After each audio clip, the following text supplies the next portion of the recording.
want to do a video on energy and the amount of energy we're giving away in our relationships or in other aspects of our life. And one analogy that we often use in psychotherapy is that of a pizza. And each slice of the pizza represents a component of your life. So one slice will be your partner, another slice will be your kids, another slice will be your family, another slice is going to be work, hobbies, and all the other aspects of your life. They make up this entire pizza, but the size of each slice represents the amount of energy you're giving away.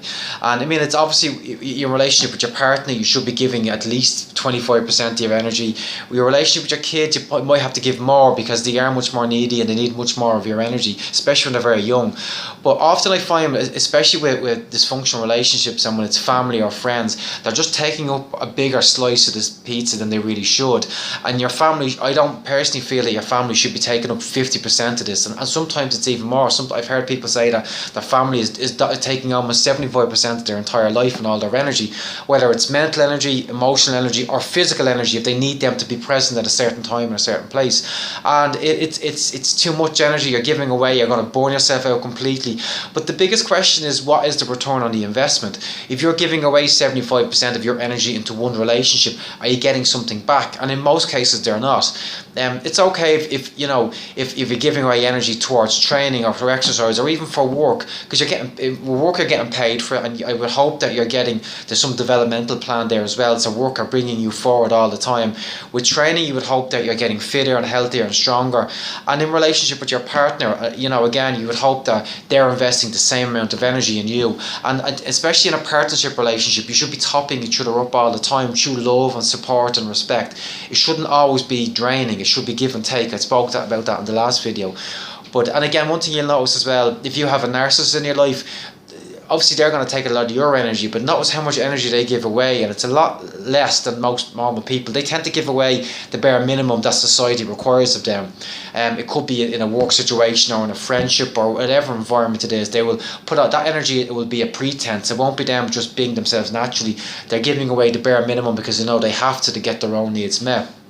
Now, in terms of actually changing this and reducing the amount of energy you give away, you've got two options. You can work on just reducing the size of the slice that you're giving to each person or individual people, or you can cut them out completely and take them out of the picture and put that energy into something else. Now, in terms of reducing a slice, again, it's all about consciously being aware of how much energy you're giving away at any one point. It could be physical time, that you're visiting someone all the time, and that's energy in itself, but often it's just psychological. So you're thinking about them more than you should be, or you're giving away so much emotional energy to that person. And one example of that is if you're replaying a conversation or an argument in your head over and over.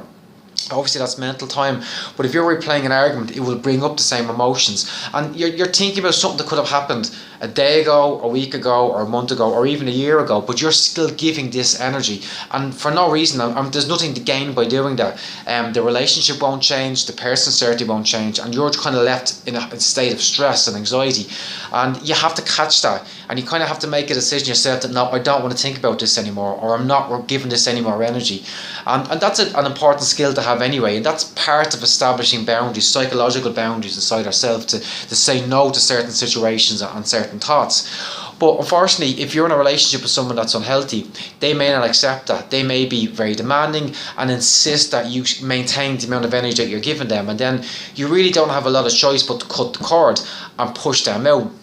Now, the problem with cutting any cords is that there is the associated grief, and we have to grieve. That's just a part of life, and depending on how close you are to that person and how emotionally enmeshed you are, that will determine how long you grieve. Some people grieve relationships, takes about a year, maybe two if it's a friendship, but if it's a sibling or a parent, it can take many, many years to grieve.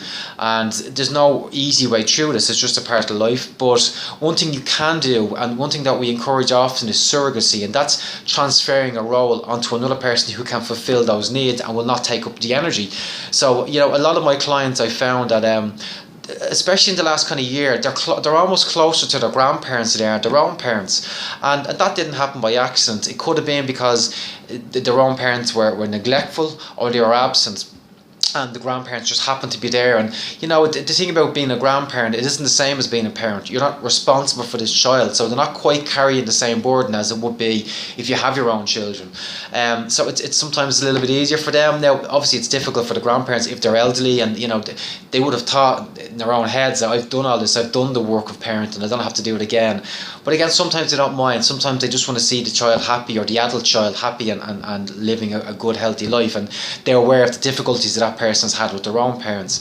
But the surrogate doesn't have to be a grandparent. It kind of could be anybody that's part of the pizza, or it could be somebody new. It could be an uncle that you don't see. It could be someone that you work with that's older than you, or it doesn't even have to be older than you, but someone that you look up to, that you admire, but who also respects you, and their demands of you aren't that great. And that will help you to heal the wound, but it'll also help you re-energize as well, because like any relationship, it has to be back and forth, and you would hope that you pick the right person that will energize you and fill you up with love and respect and whatever you need to keep going, and to be able to live a full life that encompasses all these aspects of the pizza slice. But another thing just to say is that it's important for yourself to top up your own energy levels. And people don't really prioritize sleep or food, and they really have to, because that is the best way to really get energy. Obviously the psychological energy we get from other people, but there are external factors, and we have to make sure you fill your body with the right food, but also prioritize sleep. And I'll admit I'm not the best at that either, and it's something I'm addressing now.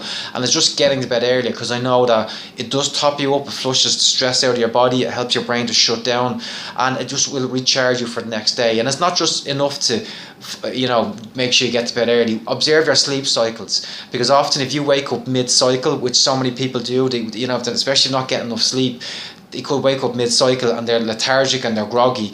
And really just observe when you're waking up, and try and wake up as naturally as possible. Now I know in society today it's not an easy thing to do. We have to get up at X amount of time and get into work.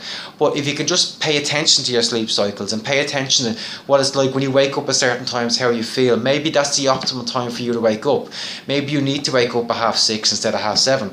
Maybe it actually works for you better, and you wake up a lot more energized and a lot more fresh, and you'll work through the day a lot better. So that's it, guys. Watch your energy expenditure, and don't give it away to people who don't deserve it. That's it. I'll talk to you soon. Bye bye.